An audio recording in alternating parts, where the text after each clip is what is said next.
Hi, I'm Phil, I'm from Germany. God really changed me through this DTS. I really lived by sight and not by faith. You know, it's easy to throw up your hands in the air and say hallelujah when everything's going great, but that's the fire. Hallelujah.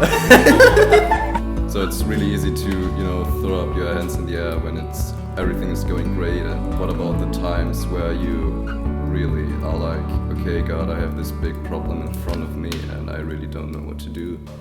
But God said to me like, okay, I'm always the same. Do you really believe that if you mess up?